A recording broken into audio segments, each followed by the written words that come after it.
ಸುಸ್ಥಿರ ಅಭಿವೃದ್ಧಿ ಬಗ್ಗೆ ಮಾತಾಡೋಣ. ಸುಸ್ಥಿರ ಅಭಿವೃದ್ಧಿ ಅಂತೇಳಿ ಬಂದಾಗ ನಾವು ಇಂಗ್ಲಿಷ್ ಅಲ್ಲಿ ಏನಂತೀವಿ ಸುಸ್ಥಿರ ಅಭಿವೃದ್ಧಿಗೆ ಸಸ್ಟೈನೇಬಲ್ ಡೆವಲಪ್ಮೆಂಟ್ ಗೋಲ್ಸ್ ಅಂತ ಕರಿತೀವಿ.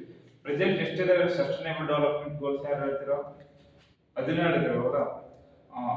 ಇದಕ್ಕಿಂತ ಮುಂಚಿತವಾಗಿ ಅಂದ್ರೆ 2000 ಸೆಪ್ಟೆಂಬರ್ 25ರಲ್ಲಿ ಏನಂತಂದ್ರೆ ಮೊಟ್ಟ ಮೊದಲ ಬಾರಿಗೆ ಈ ಸುಸ್ಥಿರ ಅಭಿವೃದ್ಧಿ ಗುರಿಗಳು ಎಷ್ಟಿದೆ ಅಂದ್ರೆ 8 ಇದ್ವು. ಆಮೇಲೆ 23 ಏನಿದ್ವು ಧ್ಯೇಯಗಳಿದ್ವು, 8 ಗುರಿಗಳು, ಆಮೇಲೆ 23 ಧ್ಯೇಯಗಳಿದ್ವು. ಅವಾಗ ಏನಾಯ್ತಂದ್ರೆ ಅವಕ್ಕೆ ಏನಂತ ಕರೆದ್ವಿ ನಾವು ಮಿಲೇನಿಯಂ ಡೆವಲಪ್ಮೆಂಟ್ ಗೋಲ್ಸ್ ಅಂತ ಕರೆದ್ವಿ. ಅವಾಗ ಅವು ಏನಂತಂದ್ರೆ ಗುರಿಗಳು ಈಡೇರಲಿಲ್ಲ, ಎಷ್ಟು 8. ಅದನ್ನ ಏನ್ ಮಾಡಿದ್ರೆ 2015ರಿಂದ ಮತ್ತೆ ಇನ್ನೊಂದು 15 ವರ್ಷಕ್ಕೆ ಏನ್ ಮಾಡಿದ್ರು, ಎಕ್ಸ್ಟೆಂಡ್ ಮಾಡಿದ್ರು, ಮುಂದೂಡಿದ್ರು. ಅಂದ್ರೆ 2015ರಿಂದ ಮತ್ತೆ ಪ್ಲಸ್ 15 ಆದ್ರೆ 2035 ಹೌದಾ? ಹಾಗಾಗಿ 2030ರಲ್ಲಿ 2016ರಿಂದ 2030 ಏನಾಯ್ತಪ್ಪ ಅಂದ್ರೆ ಇದು ಸಸ್ಟೈನೇಬಲ್ ಡೆವಲಪ್ಮೆಂಟ್ ಗೋಲ್ಸ್ ಗುರಿ ನೆನ್ಪಿಡ್ಬೇಕು. ಅವಾಗ ಎಷ್ಟು 17 ಗುರಿಗಳು 2016ರಿಂದ 2030 ಒಳಗೆ ಏನ್ ಮಾಡ್ಬೇಕು, ಸುಸ್ಥಿರ ಅಭಿವೃದ್ಧಿ ಗುರಿಗಳನ್ನ ಏನ್ ಮಾಡ್ಬೇಕು, ಆ ಗುರಿಗಳು ಹಾಕೊಂಡ್ರು. ಅವಾಗ 17 ಸುಸ್ಥಿರ ಅಭಿವೃದ್ಧಿ ಗುರಿಗಳು, ಆಮೇಲೆ 189 ಸೂಚಕಗಳು, ಆಮೇಲೆ 232 ಏನಂದ್ರೆ 232 ಧ್ಯೇಯಗಳು, ಇಷ್ಟು ಗುರಿಗಳು ತಲುಪಬೇಕಂತ ಅನುಮೋದನೆ ಹಾಕಿದ್ರು. 1987 ಮೊಟ್ಟ ಮೊದಲ ಬಾರಿಗೆ ಸುಸ್ಥಿರ ಅಭಿವೃದ್ಧಿ ಏನಾಯ್ತು ಬ್ರೆಟ್ಲ್ಯಾಂಡ್ ಆಯೋಗದ ಮೂಲಕ ಸ್ಥಾಪನೆ ಮಾಡಿದ್ರು. ಈಗ ಪ್ರೆಸೆಂಟ್ ಸುಸ್ಥಿರ ಅಭಿವೃದ್ಧಿ ಗುರಿ ಎಷ್ಟಂದ್ರೆ 2030 ಅಂತ ನೆನಪಿರಬೇಕು. ತದನಂತರದಲ್ಲಿ ಒಂದೊಂದಾಗಿ ಅಧ್ಯಯನ ಮಾಡೋಣ. ಎಷ್ಟಿದೆ ಸಸ್ಟೈನೇಬಲ್ ಡೆವಲಪ್ಮೆಂಟ್ ಗೋಲ್ಸ್ ಎಷ್ಟಿದೆ? 17 ಇದಾವೆ. ಯಾಕಂದ್ರೆ 545 PSI ಕ್ವಶನ್ ಅಲ್ಲಿ ಕೇಳಿದ 6ನೇ ಸುಸ್ಥಿರ ಅಭಿವೃದ್ಧಿ ಗುರಿ ಏನ್ ಹೇಳ್ತದೆ ಅಂತ ಕೇಳಿದ, ಏನೋ ನೀರು. ಮೊನ್ನೆ ಮೈನಾರಿಟಿ ಫ್ರೀ ಕೋಚಿಂಗ್ ಅಲ್ಲಿ ಕೇಳಿದ, ಎಷ್ಟು 10ನೇ ಅಥವಾ 14ನೇದು ಏನ್ ಹೇಳ್ತದೆ ಅಂತ ಕೇಳಿದ. 14ನೇ ಸುಸ್ಥಿರ ಅಭಿವೃದ್ಧಿ ಗುರಿ ಬಂದ್ರೆ ಏನ್ ಹೇಳ್ತದೆ ಅಂದ್ರೆ ಬ್ಲೂ ಎಕಾನಮಿ. ಆಮೇಲೆ ಮೊನ್ನೆ ಮೇ ಬಿ 402 ಅಥವಾ 545 ಅಥವಾ ಅದರ ಹಿಂದ್ಗಡೆ ಕೇಳಿದ may be sustainable development goals ಕುರಿತು ಪ್ರಬಂಧ ಬರೀರಿ 20 ಮಾರ್ಕ್ಸಿಗೆ ಕೇಳಿದ. ಸೊ ಇಂಪಾರ್ಟೆಂಟ್, ಒಂದೊಂದು ಕುರಿತು ಅಧ್ಯಯನ ಮಾಡುವ. ಈಗ ಇಷ್ಟರ ಗೊತ್ತಾಯ್ತಲ್ಲ, ಒಂದೊಂದಾಗಿ ನೋಡುವ. ಈಗ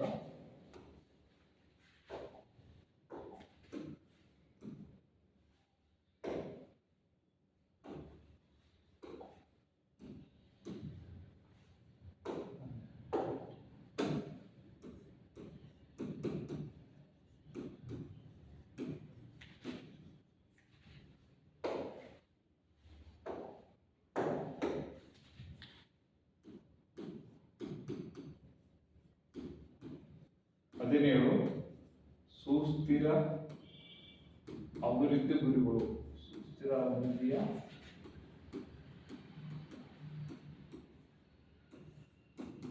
ಗುರಿಗಳು, ಸುಸ್ಥಿರ ಅಭಿವೃದ್ಧಿ ಗುರಿಗಳು ಒಂದೊಂದಾಗಿ ನೋಡೋಣ. ಅವು ಯಾವ್ಯಾವ ಅಂದ್ರೆ ಫಸ್ಟ್ ಬರೋಣ. ಮೊದಲನೇದಾಗಿ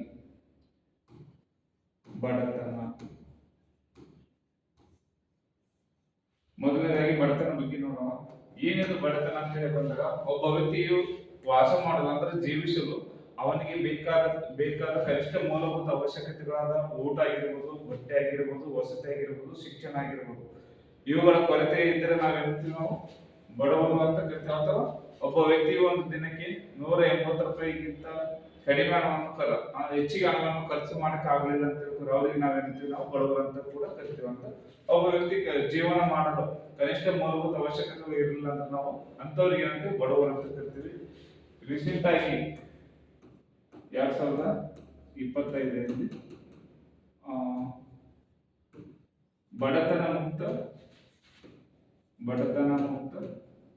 ರಾಜ್ಯ. ಬಡತನ ಮುಕ್ತ ರಾಜ್ಯ ಯಾವುದು? ಕೇರಳ. ಹೌದಾ? ಈ ಕೇರಳ ಅಂತ ಬಂದಾಗ ನೋಡ್ಕಿರ್ತೀರ ಬಗ್ಗೆ. ಕೇರಳದ ರಾಜಧಾನಿ ತಿರುವನಂತಪುರ. ಆಮೇಲೆ ಕೇರಳದ ಕರಾವಳಿ ತೀರ ಎಷ್ಟು ಕಿಲೋಮೀಟರ್ ಇದೆ? 580 ಕಿಲೋಮೀಟರ್ ಏನಿದು ಕರಾವಳಿ ತೀರ. ಆಮೇಲೆ ಕೇರಳದಲ್ಲಿ ಇರ್ತಕ್ಕಂಥ ಬಂದರುಗಳು ಕೊಚ್ಚಿ ಮತ್ತು ಕೊಲ್ಲಂ. ಕೊಚ್ಚಿ ಅರಬ್ಬಿ ಸಮುದ್ರದ ರಾಣಿಯಾದರೆ ಇದು ರಾಜ್ಯ. ನೆನ್ಪಿಡ್ಬೇಕು. ಅರಬ್ಬಿ ಸಮುದ್ರದ ರಾಜ್ಯ ಬಂದ್ರೆ ಕೊಲ್ಲಂ, ರಾಣಿ ಬಂದ್ರೆ ಇದು ಕೊಚ್ಚಿ. ಆಮೇಲೆ ಅತಿ ಹೆಚ್ಚು ಮಸಾಲೆ ಪದಾರ್ಥಗಳು ಬಂದ್ರೆ ಕೇರಳ. ಏನೇ ಅಂಡರ್ ವಾಟರ್ ಮೆಟ್ರೋ ಬಂದ್ರೆ ಕೇರಳ. ಇಷ್ಟು ಕೇರಳ ಬಗ್ಗೆ ನೆನ್ಪಿಡ್ಬೇಕು. ಡಿಜಿಟಲ್ ಆಗಿ ನಮ್ಮ ಇಂಡಿಯಾದಲ್ಲಿ ಏನೇ ಫಸ್ಟ್ ಜಾರಿಗೆ ಬಂದ್ರೆ ಕೇರಳ. ಭಾರತದ ಶ್ರೀಮಂತ ರಾಜ್ಯ ಹೌದು ಕೇರಳ. ಅತಿ ಬಡತನ ರಾಜ್ಯ ಬಂದ್ರೆ ಬಿಹಾರ. ನಮ್ಮ ಕರ್ನಾಟಕದಲ್ಲಿ ಶ್ರೀಮಂತ ಜಿಲ್ಲೆ ಬಂದ್ರೆ ರಾಮನಗರ. ಯಾಕಂದ್ರೆ ರಾಮನಗರದಲ್ಲಿ ನಾವೇನ್ ಮಾಡ್ತೀವಿ, ಅತಿ ಹೆಚ್ಚು ರೇಷ್ಮೆ ಬೆಳಿತೀವಿ. ಆಮೇಲೆ ರಾಮದೇವರ ಬೆಟ್ಟ ಎದಕ್ಕೆ ಫೇಮಸ್? ರಣಹದ್ದುಗಳಿಗೆ ಫೇಮಸ್. ಆಮೇಲೆ ಅತಿ ಬಡತನ ಜಿಲ್ಲೆ ನಮ್ಮ ಯಾದಗಿರಿ ಜಿಲ್ಲೆ. ನೆನ್ಪಿಡ್ಬೇಕು. ಅತಿ ಕಡಿಮೆ ಸಾಕ್ಷರತೆ ನಮ್ಮ ಯಾದಗಿರಿ. ಸೊ ಈಗ ನಾವು ಕೇರಳ ಬಗ್ಗೆ ನೋಡ್ಕೋಬೇಕು. ಗಾಡ್ಸ್ ಓನ್ ಕಂಟ್ರಿ ಅಂತ ಕರಿತೀವಿ ನಾವು ಕೇರಳಕ್ಕೆ. ಏನಂತೀವಿ? God's own country. ನೆನ್ಪಿಡ್ಬೇಕು. ಕೇರಳದ ಯಾವ ಸಮುದ್ರದಲ್ಲಿ ಅದ? ಅರಬ್ಬಿ ಸಮುದ್ರದಲ್ಲಿ ಅಂತ ಹೇಳ್ಬೋದು ನಾವು. ಕೇರಳದ ಕರಾವಳಿ ಹೈಕೋರ್ಟ್ ಬರ್ತದೆ ಯಾವುದು? ಲಕ್ಷದ್ವೀಪ ಹೈಕೋರ್ಟ್. ಯಾವ್ದಕ್ಕೆ ಸಂಬಂಧಪಟ್ಟದ? ಲಕ್ಷದ್ವೀಪ ಹೈಕೋರ್ಟ್ ಯಾವ್ದಕ್ಕೆ? ಕೇರಳಕ್ಕೆ ಸಂಬಂಧಪಟ್ಟಿದೆ ಅಂತ ನೆನಪಿಡಬೇಕು. ಇಷ್ಟು ಬಡತನ ಬಗ್ಗೆ. ತೆಂಡೂಲ್ಕರ್ ಸಮಿತಿ ಯಾವ್ದಕ್ಕೆ ಸಂಬಂಧಪಟ್ಟಿದೆ? ತೆಂಡೂಲ್ಕರ್ ಸಮಿತಿ ಯಾವ್ದಕ್ಕೆ ಸಂಬಂಧಪಟ್ಟಿದೆ? ಬಡತನಕ್ಕೆ. ಹಲವಾರು ಸಮಿತಿಗಳು ಇದಾವೆ, ನೆನಪಿಡಬೇಕು. ನೆಕ್ಸ್ಟ್ ಬಂದು ಸೆಕೆಂಡ್ ಒನ್ ಬಡತನಗಳ ಹಸಿವು.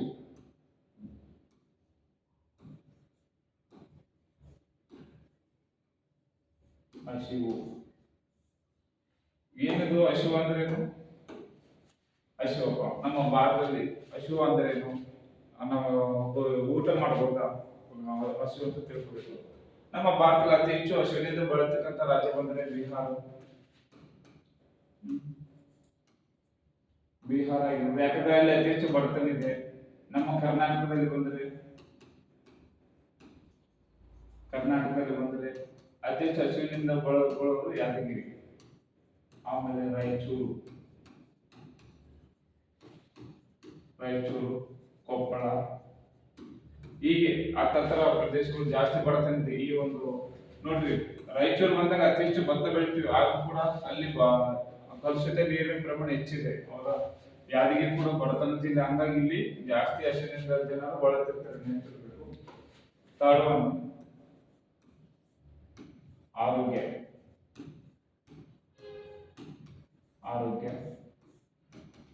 ಏಪ್ರಿಲ್ 7 ಯಾವ ದಿನ ಆಚರಣೆ ಮಾಡ್ತೀವಿ ನಾವು? ಹೆಲ್ತ್ ಡೇ ಆಚರಣೆ ಮಾಡ್ತೀವಿ. ನಾವು ಉತ್ತಮ ಆರೋಗ್ಯವಾಗಿರ್ಬೇಕಂದ್ರೆ ಏನ್ ಮಾಡ್ಬೇಕಂದ್ರೆ ಪ್ರತಿದಿನ ಏನ್ ಮಾಡ್ಬೇಕು? ಯೋಗಾಸನ ಮಾಡ್ಬೇಕು. ಆಮೇಲೆ ವಾಕಿಂಗ್ ಹೋಗ್ಬೇಕಾಗ್ತದೆ, ರನ್ನಿಂಗ್ ಹೋಗ್ಬೇಕಾಗ್ತದೆ, ಜಿಮ್ಮಿಗೆ ಹೋಗ್ಬೇಕಾಗ್ತದೆ. ತದನಂತರದಲ್ಲಿ ಮೆಡಿಟೇಷನ್ ಮಾಡ್ಬೇಕಾಗ್ತದೆ. ಆಮೇಲೆ ನಾವು ಎಲ್ಲ ಪೌಷ್ಟಿಕಾಂಶ ಸಿಗಬೇಕಾದ್ರೆ ತರಕಾರಿ ಸೇವನೆ ಮಾಡಬೇಕು, ಫಿಶ್ ತಿನ್ಬೇಕು, ನಾನ್ ವೆಜಿಟೇರಿಯನ್ ತಿನ್ಬೇಕು, ಎಗ್ ತಿನ್ಬೇಕು. ಅತಿ ಹೆಚ್ಚು ಪ್ರೋಟೀನ್ ಯಾವ್ದ್ರಲ್ಲಿ ಇರ್ತದೆ? ಮಡಿಕೆ ಕಾಳುಗಳು, ಅವು ನೆನೆ ತಿಂತಾರೆ ಅಥವಾ ಡ್ರೈ ಫ್ರೂಟ್ ತಿನ್ಬೇಕು. ಇದರಿಂದ ನಾವು ಉತ್ತಮ ಆರೋಗ್ಯ ಕಾಪಾಡಿಕೊಳ್ಳಬಹುದು. ಫೋರ್ತ್ ಒನ್ ಬಂದ್ರೆ ಏಪ್ರಿಲ್ 7 ನಾವೇನು ಆರೋಗ್ಯ ದಿನ ಅಂತ ಆಚರಣೆ ಮಾಡ್ತೀವಿ. ನಮ್ಮ ಇಂಡಿಯಾದಲ್ಲಿ ಬಂದಾಗ ಲೈಫ್ ಎಕ್ಸ್ಪೆಕ್ಟೆನ್ಸಿ ಇಂಡೆಕ್ಸ್ ಎಷ್ಟಿದೆ ಅಂದ್ರೆ ಜೀವಿತಾವಧಿ. ಹುಡುಗರದ್ದು ಎಷ್ಟಿದೆ? ಮೇ ಬಿ 80, 82 ಇಲ್ಲ.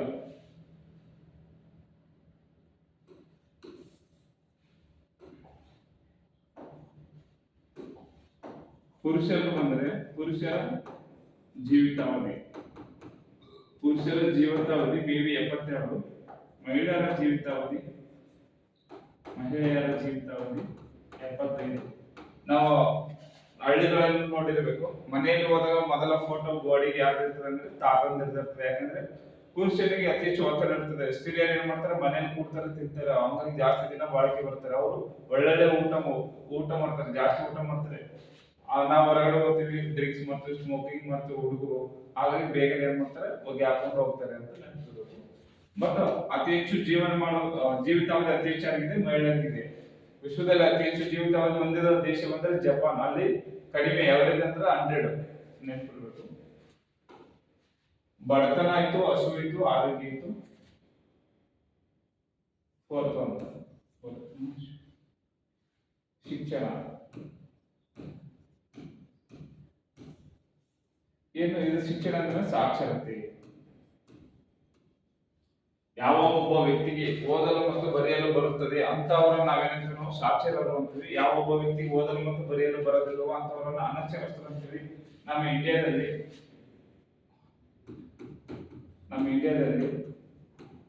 ಹೈಯೆಸ್ಟ್ ಏನಿದೆ, ಹೈಯೆಸ್ಟ್ ಬಂದು ಕೇರಳ, ಕಡಿಮೆ ಬಂದು ಬಿಹಾರ್, ಕರ್ನಾಟಕದಲ್ಲಿ ಬಂದರೆ ಹೈಯೆಸ್ಟ್ ಬಂದರೆ ದಕ್ಷಿಣ ಕನ್ನಡ, ಕಡಿಮೆ ಬಂದರೆ ಯಾದಗಿರಿ 52 ಈ ರೀತಿ ಸಾಕ್ಷರತೆ ನೋಡ್ಕೋಬೇಕು. ನೆಕ್ಸ್ಟ್ ಬಂದು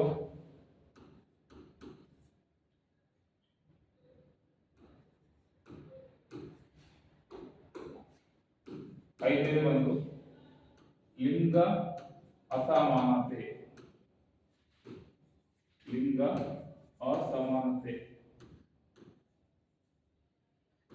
ಅಥವಾ ಮಹಿಳಾ ಸಬಲೀಕರಣ. ಏನಿದು ಲಿಂಗ ಸಮಾನತೆ ಅಂದ್ರೆ ಏನಪ್ಪ? ಒಬ್ಬ ಸ್ತ್ರೀಯನ್ನು ಏನ್ ಮಾಡ್ಬೇಕು, ಪುರುಷನಿಗೆ ಸರಿ ಸಮಾನಾಗಿ ನೋಡೋದನ್ನ ನಾವೇನಂತೀವಿ ಲಿಂಗ ಸಮಾನತೆ. ಸಮಾಜದಲ್ಲಿ ಏನ್ ಮಾಡ್ಬೇಕು, ಗಂಡು ಹೆಣ್ಣು ಎಂಬ ಭೇದ ಭಾವ ಮಾಡದೆ ಸಮಾನ ರೀತಿಯಿಂದ ಕಾಣೋದನ್ನು ನಾವು ಏನಂತೀವಿ ಲಿಂಗ ಸಮಾನತೆ ಅಂತ ಕರಿತೀವಿ. ಸಂವಿಧಾನದ ಎಷ್ಟನೇ ವಿಧಿ ಲಿಂಗ ಸಮಾನತೆ ಹೇಳೋದಂದ್ರೆ 15, 16ನೇ ವಿಧಿ, 14ನೇ ವಿಧಿ. ಭೇದ ಭಾವ ಮಾಡಬಾರ್ದು, ಎಲ್ಲರೂ ಸಮಾನತೆಯಿಂದ ಕಾಣಬೇಕು. ಕನಿಷ್ಠ ಕೂಲಿ ಕಾಯ್ದೆ 1948ರಲ್ಲಿ ಜಾರಿಗೆ ಬಂತು. ಇದು ಕೂಡ ಹೆಣ್ಣಾಳು ಗಂಡಾಳು ಅಂತೇಳಿ ಭೇದ ಭಾವ ಮಾಡಲಾರ್ದಂಗೆ ಇಬ್ಬರಿಗೆ ಸಮಾನವಾದ ವೇತನ ಕೊಡಬೇಕಂತ ಹೇಳ್ತಾರೆ. ರೀಸೆಂಟ್ ಆಗಿ ನಮ್ಮ ಇಂಡಿಯಾದಲ್ಲಿ ICC ಕ್ರಿಕೆಟ್ ಬಂತು, ಇಂಟರ್ನ್ಯಾಷನಲ್ ಕ್ರಿಕೆಟ್ ಕೌನ್ಸಿಲ್ ಅಥವಾ ಇಂಡಿಯನ್ ಕ್ರಿಕೆಟ್ ಕೌನ್ಸಿಲ್ ಅಂತೇಳಿ. ಇದು ಏನ್ ಮಾಡಿತ್ತು ಅಂದ್ರೆ ಪುರುಷರಿಗೂ ಒಂದೇ ವೇತನ, ಮಹಿಳೆಯರಿಗೂ ಒಂದೇ ವೇತನ ಕೊಟ್ಟರು. ಅದು ಇಂಪಾರ್ಟೆಂಟ್. ಮತ್ತೆ ಲಿಂಗ ಸಮಾನತೆಯಲ್ಲಿ ನಮ್ಮ ಭಾರತ ವಿಶ್ವದ ರಾಷ್ಟ್ರಗಳಿಗೆ ಹೋಲಿಸಿದಾಗ ನಮ್ಮ ಭಾರತ ತೀರಾ ಕಡಿಮೆ ಇದೆ. ಎಷ್ಟು ಮೇಬಿ 132 ಇರಬೇಕು. ಆಮೇಲೆ ಮಹಿಳೆಯರು ಮಾರ್ಚ್ 8 ನಾವು ಏನ್ ಮಾಡ್ತೀವಿ, ಅಂತಾರಾಷ್ಟ್ರೀಯ ಮಹಿಳಾ ದಿನ ಮಾಡ್ತೀವಿ. ಮಾರ್ಚ್ 8 ಅಂತಾರಾಷ್ಟ್ರೀಯ ಮಹಿಳಾ ದಿನ. ಆಮೇಲೆ ಜನವರಿ 24 ರಾಷ್ಟ್ರೀಯ ಮಹಿಳಾ ದಿನ.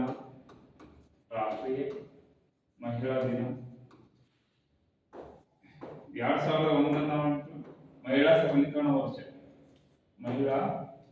ಸಬಲೀಕರಣ ವರ್ಷ. ಆಮೇಲೆ ಇಷ್ಟು ಮಾರ್ಚ್ 8 ಮೊದಲ ಮಹಿಳಾ ಶಿಕ್ಷಕಿ ಬಂದ್ರೆ ಸಾವಿತ್ರಿಬಾಯಿ ಫುಲೆ. ಜನವರಿ 4 ಅವ್ರ ಬರ್ತಡೇ ಇದೆ, ನೋಡ್ಕೋಬೇಕು. 6ನೇದು ಬಂದ್ರೆ 6ನೇ ಸುಸ್ಥಿರ ಅಭಿವೃದ್ಧಿ ಯಾವುದು?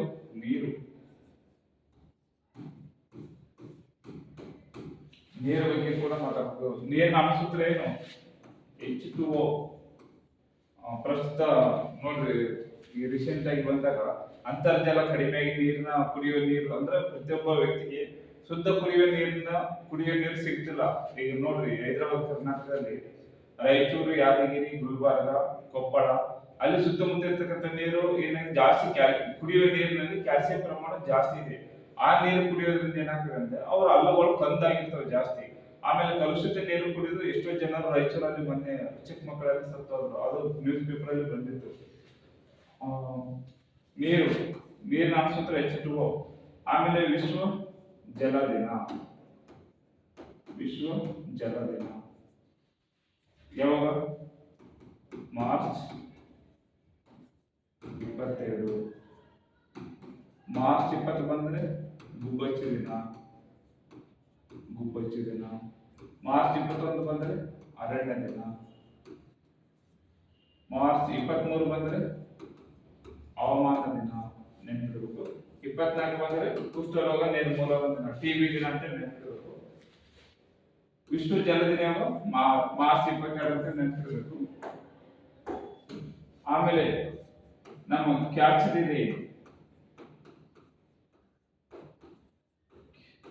ಕ್ಯಾಪ್ಸಿದಿರಿ ಅಂದರೆ ಮಳೆ ಬರುವಾಗ ಮನೆಯ ಮೇಲ್ಛಾವಣಿಯಲ್ಲಿ ಬೀಳ್ತಕ್ಕಂಥ ನೀರನ್ನು ಒಂದು ಕಡೆ ಸಂಗ್ರಹ ಮಾಡಿ ಅದನ್ನು ಏನ್ ಮಾಡಬೇಕು, ಇಂಗು ಗುಂಡಿಗಳನ್ನು ನಿರ್ಮಾಣ ಮಾಡಿ ಅಂತರ್ಜಲ ಮಟ್ಟ ಹೆಚ್ಚುವಾಗುವ ಹಾಗೆ ಮಾಡ್ಬೇಕಂತ ಹೇಳಿ ಗವರ್ಮೆಂಟ್ ಏನ್ ಮಾಡಿದೆ, ಕ್ಯಾಪ್ಸಿದಿರಿ ಅಂತ ಜಾರಿ ತಗೊಂಡ್ಬಂದಿದೆ. ಆಮೇಲೆ ಈ ತರ ಅದನ್ನು ಹೋಲ್ ಆಗದಂತೆ ಏನ್ ಮಾಡೋದು, ಕೆಲವು ದನಗಳಿಗೆ ಮೇಯ್ತೊಳೆಯಲು, ಕುಡಿಯಲು ಅಥವಾ ನಮ್ಮ ಬಟ್ಟೆ ಸುಮ್ಮನೆ ಕಾಲಕ್ಕೆ ಸ್ವಚ್ಛ ಮಾಡೋದಕ್ಕೆ ನಾವು ದಿನನಿತ್ಯ ಎದಕ್ಕಾದ್ರೂ ಯೂಸ್ ಮಾಡ್ಬೇಕು ನೀರು. ಹಾಗಾಗಿ ಕ್ಯಾಪ್ಸಿದಿರಿ ಏನಂದ್ರೆ ಜಾರಿ ತಗೊಂಡು ಇಷ್ಟು ನೋಡ್ಕೋಬೇಕು ನೀರಿನ ಬಗ್ಗೆ. ಭೂಮಿ ಮೇಲೆ ಅತಿ ಹೆಚ್ಚು ನೀರಿನ ಪ್ರಮಾಣ ಯಾವ ಪ್ರಮಾಣದಲ್ಲಿ ಅಂದ್ರೆ ಹಿಮದ ಆಕಾರದಲ್ಲಿದೆ. ಅತಿ ಶುದ್ಧ ಕುಡಿಯುವ ನೀರು ಬಂದ್ರೆ ಮಳೆ ನೀರು. ಶುದ್ಧ ನೀರಿನಲ್ಲಿ ಯಾವುದೇ ಏನಾಗಿರ್ಬೋದು, ಕರೆಂಟ್ ಹರಿಯಂಗಿಲ್ಲ, ಯಾವುದೇ ಒಂದು ಸ್ವಿಮ್ಮಿಂಗ್ ಮಾಡಂಗಿಲ್ಲ, ನೆನ್ಪಿಡ್ಬೇಕು. ಇದು ನೀರಾಯಿತು. ನೆಕ್ಸ್ಟ್ ಬಂದು 6. 7 ಬಂದರೆ ಶಕ್ತಿ. ಶಕ್ತಿ ಅಂದ್ರೆ ಏನು? ಶಕ್ತಿ ಅಂದ್ರೆ ಮಾನವನಿಗೆ ಇರ್ತಕ್ಕಂಥ ಶಕ್ತಿ ಅಲ್ಲ. ಶಕ್ತಿ ಅಂದ್ರೆ ಕಲ್ಲಿದ್ದಲಾಗಿರ್ಬೋದು, ಪೆಟ್ರೋಲಿಯಂ ಆಗಿರ್ಬೋದು, ಮೈನಿಂಗ್ ಎಲ್ಲ ಬಂದಿದ್ದಾರೆ. ಈ ರೀತಿ ನಮ್ಮ ಭಾರತ ದೇಶವು ನಮ್ಮ ನೈಸರ್ಗಿಕವಾಗಿ ಸಿಗತಕ್ಕಂಥ ನೈಸರ್ಗಿಕ ಸಂಪನ್ಮೂಲವನ್ನು ಬಳಸಿಕೊಂಡು ನಮಗೆ ಬೇಕಾದಷ್ಟು ನಾವು ತಯಾರಿಸಿಕೊಂಡು ಉಳಿದ ಏನ್ ಮಾಡಬೇಕು, ವಿದೇಶಿಗೆ ರಫ್ತು ಮಾಡಬೇಕು. ಫಾರ್ ಎಕ್ಸಾಂಪಲ್ ನೋಡ್ರಿ, ಬಳ್ಳಾರಿ ಏನದ ಸಂಡೂರು. ಇದು ಫೇಮಸ್ ಅಂದ್ರೆ ಬಳ್ಳಾರಿ ಜಿಲ್ಲೆ ಸಂಡೂರು ಮ್ಯಾಂಗನೀಸ್ ಮತ್ತು ಕಬ್ಬಿಣ ಐರನ್ ಫೇಮಸ್. ನಾವು ಅತಿ ಹೆಚ್ಚು ಕಬ್ಬಿಣ ಏನ್ ಮಾಡ್ತೀವಿ, ಮಂಗಳೂರಿಂದ ಗೋವಾದಿಂದ ಏನ್ ಮಾಡ್ತೀವಿ, ಫಾರಿನ್ ರಫ್ತು ಮಾಡ್ತೀವಿ. ಹಾಗೆ ಈ ಶಕ್ತಿ ಅಂತ ಹೇಳ್ಬೇಕು. ನೆಕ್ಸ್ಟ್ ಬಂದು ಆರ್ಥಿಕ ಬೆಳವಣಿಗೆ.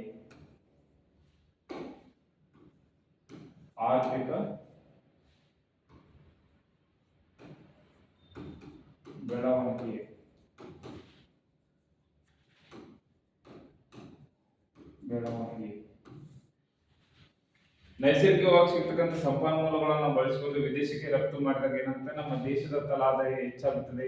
ಆಮೇಲೆ ನಮ್ಮ ದೇಶದ ವಿದೇಶಿ ವಿನಿಮಯ ಕೂಡ ಹೆಚ್ಚಾಗುತ್ತದೆ.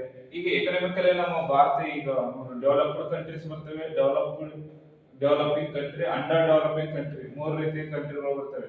ನಮ್ಮ ಇಂಡಿಯಾ ಇನ್ನ ಡೆವಲಪಿಂಗ್ ಕಂಟ್ರಿ. ಈಗ G7 ರಾಷ್ಟ್ರಗಳು ಇದಾವೆ, ಅಮೆರಿಕ ಆಗಿರ್ಬೋದು, ರಷ್ಯಾ, ಫ್ರಾನ್ಸ್, ಜರ್ಮನಿ, ಜಪಾನ್, ಇವೇನು ಡೆವಲಪಿಂಗ್ ಕಂಟ್ರಿಗಳು. ನಮ್ಮ ಇಂಡಿಯಾ ಇನ್ನ ಡೆವಲಪ್ಡ್ ಕಂಟ್ರಿ ಅಲ್ಲ. ಅವ್ರು G7 ಕಂಟ್ರೀಸ್ ಡೆವಲಪ್ಡ್ ಕಂಟ್ರಿ, ನಮ್ಮ ಇಂಡಿಯಾ ಡೆವಲಪಿಂಗ್ ಕಂಟ್ರಿ. ಯಾಕಂದ್ರೆ ಇನ್ನ ನಮ್ಮ ದೇಶ ಅಭಿವೃದ್ಧಿ ಆಗ್ತಿದೆ, ಇನ್ನ ಅಭಿವೃದ್ಧಿ ಆಗಿಲ್ಲ, ಇನ್ನ ಆಗುತ್ತಲ್ಲಿದೆ ಅಂತ ನೆನಪಿಡಬೇಕು. 9 ಬಂದ್ರೆ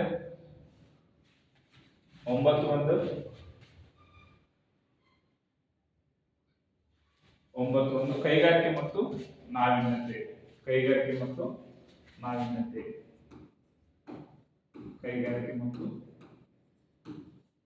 ನಾವೀನ್ಯತೆ. 10 ಬಂದು ಪ್ರಾದೇಶಿಕ ಅಸಮತೋಲನ. 2030 ಕಡಿಮೆ ಮಾಡಬೇಕು. ಅಂದ್ರೆ ನಮ್ಮ ದೇಶ ಆಂತರಿಕವಾಗಿ ಮತ್ತು ಬಾಹ್ಯವಾಗಿ ವಿದೇಶಿ ರಾಷ್ಟ್ರಗಳೊಂದಿಗೆ ಆಗಿರ್ಬೋದು, ಮತ್ತೆ ಒಂದು ರಾಜ್ಯದಿಂದ ಮತ್ತೊಂದು ರಾಜ್ಯಕ್ಕೆ ಅಲ್ಲಿರ್ತಕ್ಕಂಥ ವ್ಯಾಪಾರ ವಹಿವಾಟಿನಲ್ಲಿ ಏನ್ ಮಾಡಬೇಕು, ಅಸಮಾನತೆಯನ್ನು ಕಡಿಮೆ ಮಾಡಬೇಕು. ಇದರಿಂದ ಏನಾಗ್ತದೆ, ವ್ಯಾಪಾರ ವಹಿವಾಟು ಹೆಚ್ಚಾಗ್ತದೆ. ನಮ್ಮ ದೇಶ ಬೇರೆ ದೇಶದೊಂದಿಗೆ ಅಥವಾ ನೆರೆಹೊರೆ ರಾಷ್ಟ್ರಗಳೊಂದಿಗೆ ಉತ್ತಮ ಸಂಬಂಧ ಬೆಳೆಸಿದಾಗ ಅಲ್ಲಿ ವ್ಯಾಪಾರ ವಹಿವಾಟು ಆಗುತ್ತದೆ, ಸಶಸ್ತ್ರವಾಗಿರುವುದು, ಎಕನಾಮಿಕಲಿ ಡೆವಲಪ್ ಆಗುತ್ತದೆ. ಯಾಕಂದ್ರೆ ವಿದೇಶಿ ವಿನಿಮಯ ಆಗುತ್ತದೆ, ಫಾರೆನ್ ಟ್ರೇಡ್ ಏನಾಗ್ತದೆ, ಹೆಚ್ಚಿಗೆ ಅಂತ ಹೇಳ್ಬೋದು, ಅಂತಾರಾಷ್ಟ್ರೀಯ ವ್ಯಾಪಾರ. ಮತ್ತೆ ಕೈಗಾರಿಕೆಗಳು ಬಂದ್ರೆ ಮಿನಿ ಕೈಗಾರಿಕೆಗಳು, ಆಮೇಲೆ ನವರತ್ನ ಕೈಗಾರಿಕೆಗಳು, ಮಹಾರತ್ನ ಕೈಗಾರಿಕೆಗಳು, ಇನ್ನೋವೇಷನ್ ಇಂಡೆಕ್ಸ್ ಅಲ್ಲಿ ಫಸ್ಟ್ ಯಾವ್ದಿದೆ ನಮ್ಮ ಇಂಡಿಯಾದಲ್ಲಿ ಅಂದ್ರೆ ಕರ್ನಾಟಕ. ಈಗ ನೆನಪಿಡಬೇಕು. 11ನೇ ಬರ್ತದೆ ನಗರ.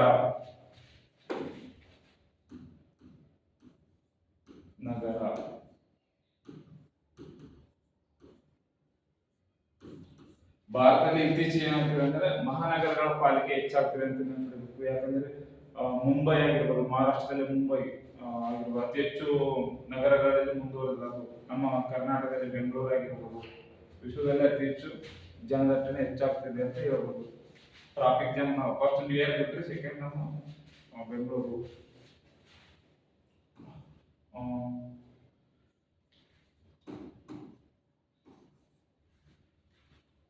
ನಗರಗಳು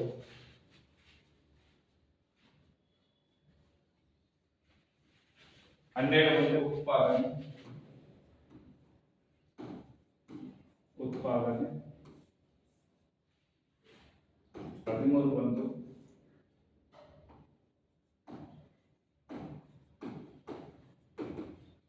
ಹವಾಮಾನ ಬದಲಾವಣೆ. ಇದು 13 ಹವಾಮಾನ ಬದಲಾವಣೆ. ಏನದು ಹವಾಮಾನ ಬದಲಾವಣೆ ಅಂದ್ರೆ ಹವಾಮಾನ ಬದಲಾವಣೆ ಪ್ರಸ್ತುತ ಭಾರತ 2025ರಲ್ಲಿ ಎಷ್ಟನೇ ಸ್ಥಾನದಾಗಿದೆ ಅಂದ್ರೆ 23ನೇ ಸ್ಥಾನದಾಗಿದೆ ಭಾರತ. ಲಾಸ್ಟ್ ಟೈಮ್ 2023ರಲ್ಲಿ ಎಷ್ಟಿತ್ತು ಅಂದ್ರೆ 10ನೇ ಸ್ಥಾನದಾಗಿತ್ತು. ನೆನಪಿಡಬೇಕು. ವಾಯುಗುಣದಲ್ಲಿ ಆಗ್ತಕ್ಕಂಥ ಬದಲಾವಣೆ ನಾವು ಹೇಳ್ತೀವಿ, ಹವಾಮಾನ ಬದಲಾವಣೆ ಅಂತೀವಿ. ಇಷ್ಟೇ.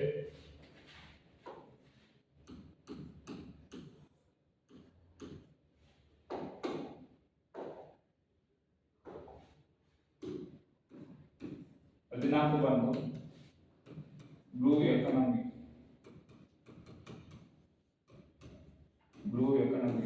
ಅಂದ್ರೆ ನೀಲಿ ಆರ್ಥಿಕತೆ. ಏನಿದೆ ನೀಲಿ ಆರ್ಥಿಕತೆ ಅಂದ್ರೆ ಈಗ ಗ್ರೀನ್ ರೆವಲ್ಯೂಷನ್,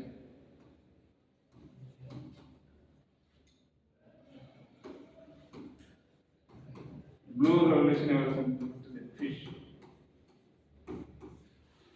ಭಾರತ 3 ಕಡೆಯಿಂದ ಸಮುದ್ರ ಹಂಚಿಕೊಂಡಿದೆ. ಅದರಲ್ಲಿ ಏನ್ ಮಾಡ್ಕೊಂಡ್ರೆ ಫಿಶ್ ಆಗಿರ್ಬೋದು, ಪ್ಲಸ್ ಕೋರಲ್ ರೀಫ್ಸ್, ಆಮೇಲೆ marine, tourism, port, blue flag. ಇವುಗಳಲ್ಲಿ ಇಂಡಿಯಾ ಡೆವಲಪ್ ಆಗಬೇಕಂತ ನೆನಪಿಡಬೇಕು. ಬ್ಲೂ ಎಕಾನಮಿ 14 ಮೊನ್ನೆ ಕ್ವಶನ್ ಕೇಳಿದ್ರು.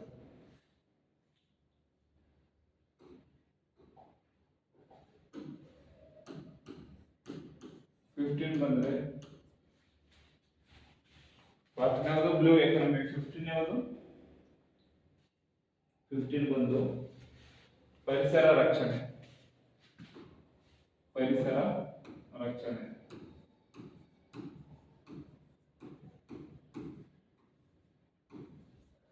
ರಕ್ಷಣೆ ಅಂತ ಅನ್ಬೇಕು. ಏನದು ಪರಿಸರ ರಕ್ಷಣೆ ಅಂದ್ರೆ ನಮ್ಮ ಸುತ್ತಮುತ್ತ ಇರ್ತಕ್ಕಂಥ ಗಿಡ ಮರಗಳನ್ನ ಪರಿಸರ ಅಂತೀವಿ. ಜಾಸ್ತಿ ಅರಣ್ಯಗಳನ್ನು ತೆಗೆದು ಏನ್ ಮಾಡಬೇಕು, ರಕ್ಷಣೆ ಮಾಡಬೇಕು. ಅದನ್ನ ನಾವೇ ಪರಿಸರ ರಕ್ಷಣೆ. ಯಾಕಂದ್ರೆ ಇವತ್ತು ಪರಿಸರ ನಾಶ ಆದ್ರೆ ಕೋವಿಡ್ ಅಲ್ಲಿ ನೋಡ್ಬೋದು, ನಮಗೆ ಶ್ವಾಸಕೋಶ ಸಮಸ್ಯೆ ಆದಾಗ ಆಕ್ಸಿಜನ್ ಸಮಸ್ಯೆ ಇತ್ತು. ಮುಂದಿನ ಡೆಲ್ಲಿಯಲ್ಲಿ ನೋಡಿದಾಗ ಅತಿ ಹೆಚ್ಚು ವಾಯು ಮಾಲಿನ್ಯ ನಮ್ಮ ಇಂಡಿಯಾದಲ್ಲಿ ಕಂಡು ಬರೋದು ಡೆಲ್ಲಿ. ಇಡೀ ವರ್ಲ್ಡ್ ಕೂಡ ಡೆಲ್ಲಿ ಅನ್ಬೋದು. ಪಾಕಿಸ್ತಾನದ ಇಸ್ಲಾಮಾಬಾದ್ ಬಿಟ್ಟರೆ ನಮ್ಮ ಇಂಡಿಯಾದಲ್ಲಿ ಡೆಲ್ಲಿ ಸೆಕೆಂಡ್ ಇದೆ ವರ್ಲ್ಡ್ ಅಲ್ಲಿ. ಅಲ್ಲಿ ಏನಾಗ್ತಂದ್ರೆ ಶುದ್ಧವಾದ ವಾಯುಗುಣ ಅಂದ್ರೆ ಶುದ್ಧವಾದ ಗಾಳಿ ಸಿಗೋದಿಲ್ಲ. ಅಲ್ಲಿ ಆಕ್ಸಿಜನ್ ಇರ್ತದೆ, ಆಕ್ಸಿಜನ್ ಪಾರ್ಕ್ ಅಂತ ಹೇಳಿ ಮಾಡ್ತಾರೆ. ಪರಿಸರ ರಕ್ಷಣೆ ನಮ್ಮೆಲ್ಲರ ಹೊಣೆ. ಪರಿಸರ ದಿನ ಯಾವಾಗ? ಪರಿಸರ ದಿನ ಜೂನ್ 5. ಪರಿಸರಕ್ಕೆ ಸಂಬಂಧಪಟ್ಟಂಗೆ ಯಾರು? ನಮ್ಮ ಸಾಲು ಮರದ ತಿಮ್ಮಕ್ಕ.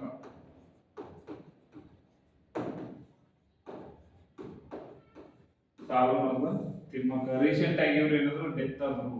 ಇವರಿಗೆ ವನ ದೇವತೆ ಅಂತ ಕರಿತೀವಿ ನಾವು, ವನ ದೇವತೆ. ಆಮೇಲೆ ತುಳಸಿಗೌಡ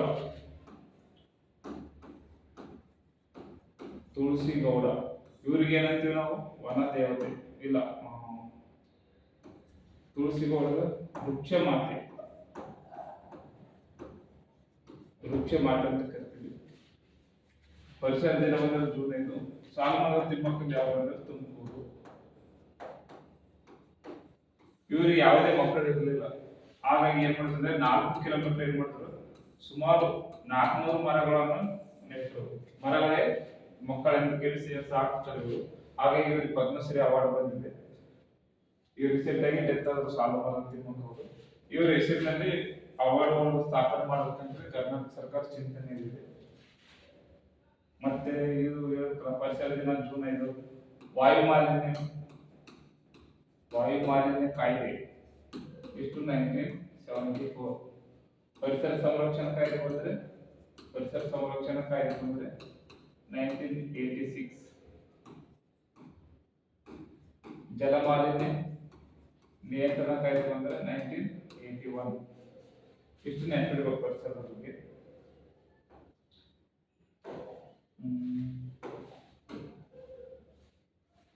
ಪರಿಸರ ಆಯ್ತಾ. ನೆಕ್ಸ್ಟ್ ಯಾವುದು? ಪರಿಸರ ಆಯ್ತು, ಬ್ಲೂ ಎಕನಾಮಿಕ್ ಆಯ್ತು, ಶಾಂತಿ 14ನೇದು ಶಾಂತಿ. 17ನೇದು ಅಂದ್ರೆ ಅಂತಾರಾಷ್ಟ್ರೀಯ ಸಹಕಾರ. ಇಷ್ಟು ನೆನಪಿರಬೇಕು. ಅವೇನು 17 ಸೂಚಿಸಿದ ಗುರಿಗಳು ನೆನಪಿರಬೇಕು. PSI ಪ್ರಬಂಧಕ್ಕೆ ಹೆಲ್ಪ್ ಆಗ್ತದೆ. ನೆಕ್ಸ್ಟ್ ಬಂದು ವರ್ಷಗಳ ವಿಶೇಷತೆ.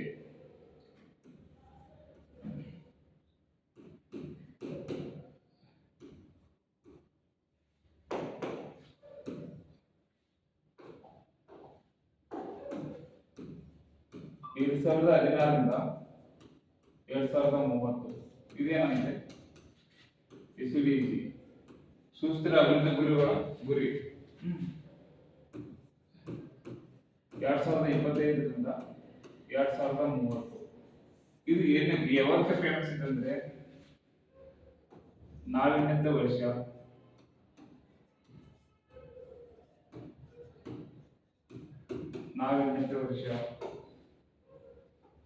ಆಮೇಲೆ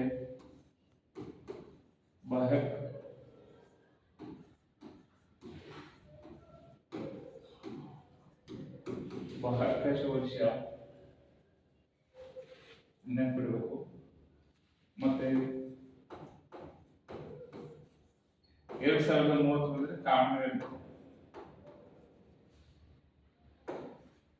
2030 ಕಾಮನ್ವೆಲ್ತ್ ಕ್ರೀಡಾಕೂಟ.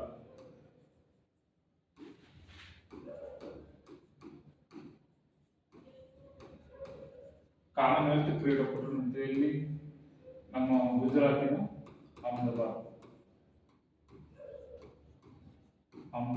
ಯಾವ ಸ್ಟೇಡಿಯಂ? ಮೋದಿ ಸ್ಟೇಡಿಯಂ ಅಂತ ಇರ್ತದೆ. ಇದಕ್ಕಿಂತ ಮುಂಚೆ 2016 ನಾವು ಹೋಗಿದ್ವು. ಮತ್ತೆ 2030 ಬೆಂಗಳೂರನ್ನು ಏನ್ ಮಾಡೋದು? ಕಸ ಮುಕ್ತ ಮಾಡೋದು. ಇಂಪಾರ್ಟೆಂಟ್. 2030ರಲ್ಲಿ ಏನು ಮಾಡೋದು? ಏಡ್ಸ್ ಮುಕ್ತ. ಏಡ್ಸ್ ದಿನ ಯಾವುದು? ಡಿಸೆಂಬರ್ 1. ಮತ್ತೆ 2030 ಕಸ ಮುಕ್ತ. 2030 ಟಿವಿ ಮುಕ್ತ. 2030.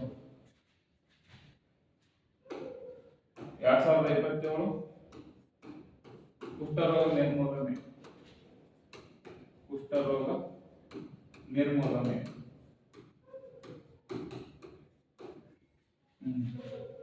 ಆಮೇಲೆ ಇತ್ತೀಚೆಗೆ 50ನೇ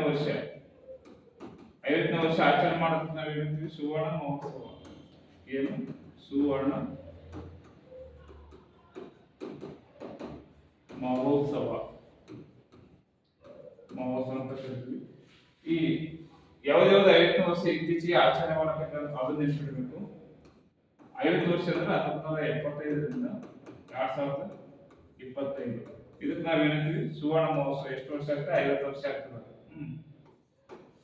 ಯಾವ್ದಂದ್ರೆ KPCB ಮತ್ತು LG ಆವರಣದ ಆಯೋಗ. ಇವೆರಡು ಏನು ಅಂದ್ರೆ KPCB ಅಂದ್ರೆ Karnataka pollution control board. LG ಆವರಣದ ಯಾವಾಗ ಸಂಬಂಧಪಟ್ಟದ? ಹಿಂದುಳಿದ ವರ್ಗಗಳಿಗೆ, OBC ಹಿಂದುಳಿದ ವರ್ಗಗಳಿಗೆ ಸಂಬಂಧಪಟ್ಟಿದೆ. ದೇವರಾಜ ಅರಸನ್ನ ನಾವೇನಂತೀವಿ? ಹಿಂದುಳಿದ ವರ್ಗಗಳ ಅಧಿಕಾರ ಅಂತೀವಿ. 1975 KPCB ಮತ್ತು LG ಆವರಣದ ಆಯೋಗ ಸ್ಥಾಪನದು. ಇವೆರಡನ್ನು ನಾವೇನಂತೀವಿ? ಸುವರ್ಣ ವರ್ಷ. 50ನೇ ವರ್ಷ ಆಚರಣೆ ಮಾಡೋದಕ್ಕೆ ನೆನಪಿಡಬೇಕು. ಮತ್ತೇನು 2047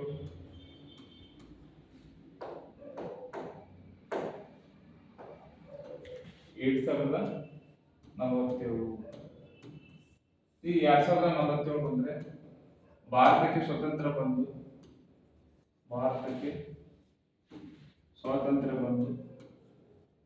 ಎಷ್ಟು ವರ್ಷ? 100 ವರ್ಷ. ಮತ್ತೇನಪ್ಪ RSS ಸ್ಥಾಪನೆ, ಅದು ಕೂಡ 100 ವರ್ಷ. ಭಾರತಕ್ಕೆ ಸ್ವತಂತ್ರ ಬಂದು 105ನೇ ವರ್ಷ. ಯಾಕಂದ್ರೆ 1947ರಿಂದ 2047 105ನೇ ವರ್ಷ. ಸಿಕಲ್ ಸೆಲ್ ಅನಿಮಿಯಾ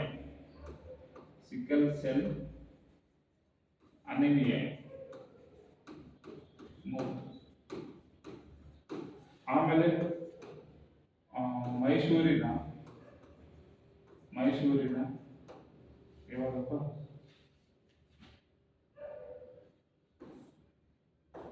ರಾಮಕೃಷ್ಣ ಆಶ್ರಮ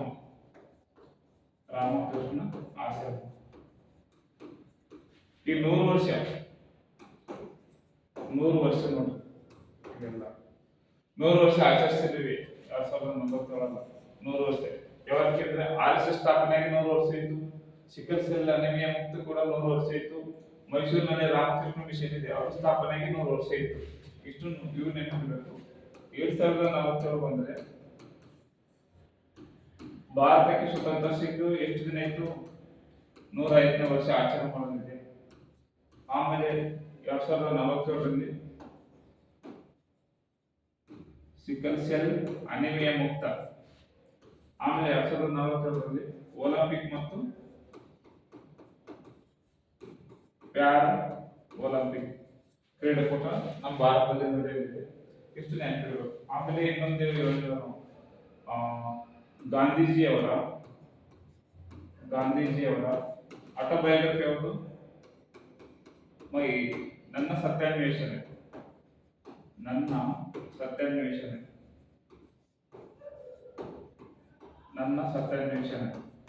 ಇದು ಕೂಡ ಎಷ್ಟನೇ ವರ್ಷ ಅಂದ್ರೆ 100 ವರ್ಷ ಆಚರಣೆ ಮಾಡ್ಕೊಂಡಿದ್ದು ನೆನಪಿರಬೇಕು.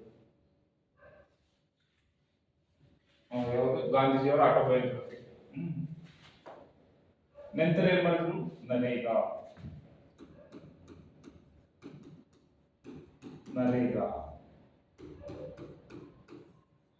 MG ನರೇಗಾ.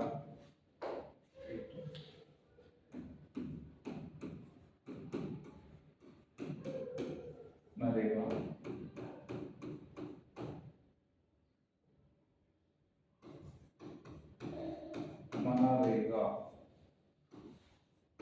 ಗ್ರಾಮೀಣ.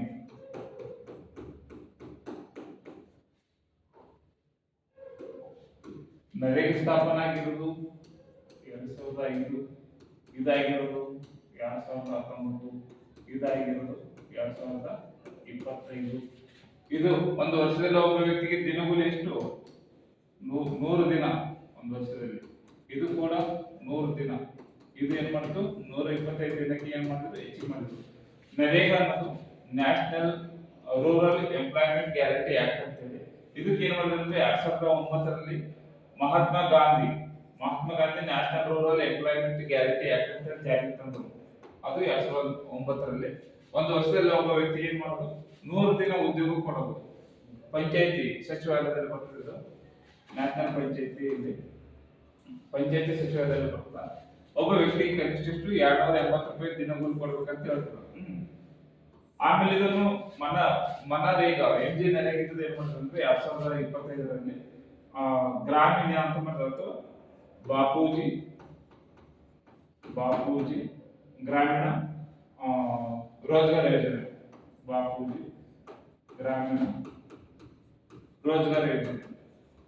ಅಂತ ಮಾಡಿದ್ರು. ಇದಕ್ಕೆ ಸಂಸತ್ತಿನಲ್ಲಿ ಅನುಮೋದನೆ ಸಿಕ್ಕದೆ. ರಾಷ್ಟ್ರಪತಿ ಅಂಕಿತ ಹಾಕಿದಾಗ ಮಾತ್ರ ಇದು ಜಾರಿಗೆ ಬರುತ್ತೆ. ಇನ್ನು ಜಾರಿಗೆ ಬಂದಿಲ್ಲ. ಇದು ವರ್ಷದಲ್ಲಿ ಏನ್ ಮಾಡ್ತದೆ ಅಂದ್ರೆ ಒಬ್ಬ ವ್ಯಕ್ತಿ 125 ದಿನ ಕೂಲಿ ಕೊಡ್ಬೇಕಂತ ಇರುತ್ತೆ. ಈಗ ನಮ್ಮ ದೇಶದಲ್ಲಿ MG ನರೇಗಾದಲ್ಲಿ ಹೈಯೆಸ್ಟ್ ಕೂಲಿ ಕೊಡೋದು ಅಂದ್ರೆ ಹರಿಯಾಣ. ಹೈಯೆಸ್ಟ್ ಕೂಲಿ ಬಂದ್ರೆ ಹರಿಯಾಣ. ಎಷ್ಟು ಅಂದ್ರೆ 400 ರೂಪಾಯಿ ಕೊಡ್ತದ. ನಮ್ಮ ಕರ್ನಾಟಕ ಬಂದ್ರೆ ಎಷ್ಟು ಬರ್ತದೆ? 370 ರೂಪಾಯಿ ಕೊಡ್ತದೆ. ನೆನಪಿರಬೇಕು. MG ನರೇಗಾ ಬಗ್ಗೆ ಒಂದು ಕ್ವಶನ್ ಫಿಕ್ಸ್ ಇರ್ತದ, ಪರ್ಫೆಕ್ಟ್ ಆಗಿ ತಿಳ್ಕೋಬೇಕು. ನರೇಗಾ ದಿನ ಬಂದ್ರೆ ಫೆಬ್ರವರಿ 2, ನೆನಪಿರಬೇಕು. ಆಮೇಲೆ ರೀಸೆಂಟ್ ಆಗಿ ರೈತರ ಆತ್ಮಹತ್ಯೆ. ರೈತರ ಆತ್ಮಹತ್ಯೆ ನಮ್ಮ ಭಾರತದಲ್ಲಿ ಬಂದಾಗ ಫಸ್ಟ್ ಯಾವ್ದಿದೆ? ಮಹಾರಾಷ್ಟ್ರ. ಸೆಕೆಂಡ್ ಯಾವ್ದಿದೆ? ನಮ್ಮ ಕರ್ನಾಟಕ.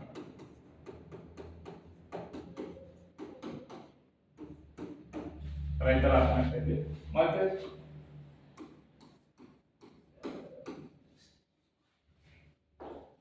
ಸ್ತ್ರೀಯರಿಗೆ ಕಿರುಕುಳ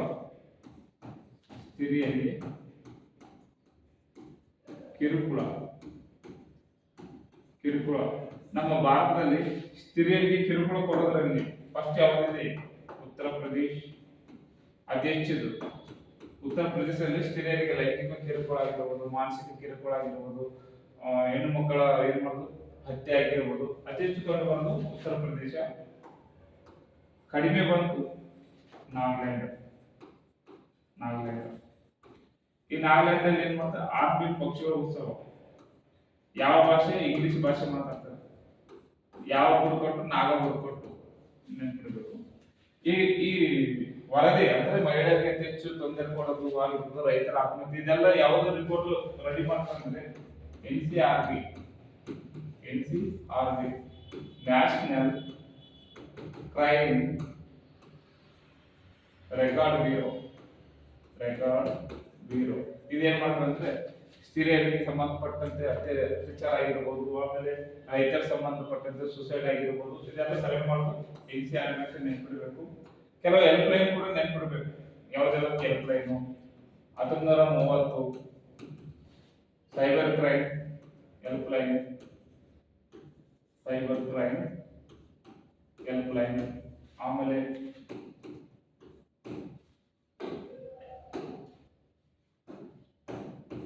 112 ಪೊಲೀಸ್ ಎಮರ್ಜೆನ್ಸಿ. ಆಮೇಲೆ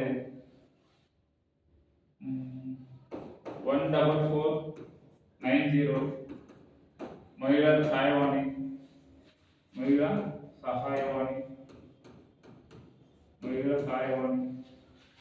ಆಮೇಲೆ 1921 ಫಾರೆಸ್ಟ್ ಹೆಲ್ಪ್ ಲೈನ್. 108 ಆಂಬುಲೆನ್ಸ್. ಹೀಗೆಲ್ಲ ನೆನಪಿಡಬೇಕು ಕೆಲಸ. ಅದ್ರಾಗ ಇದು ಮೊನ್ನೆ ಪೊಲೀಸ್ ಕ್ವಶನ್ ಕೇಳಿದ್ರೆ ಇಂಪಾರ್ಟೆಂಟ್. ಮತ್ತೆ ನೆಕ್ಸ್ಟ್ ಬಂದು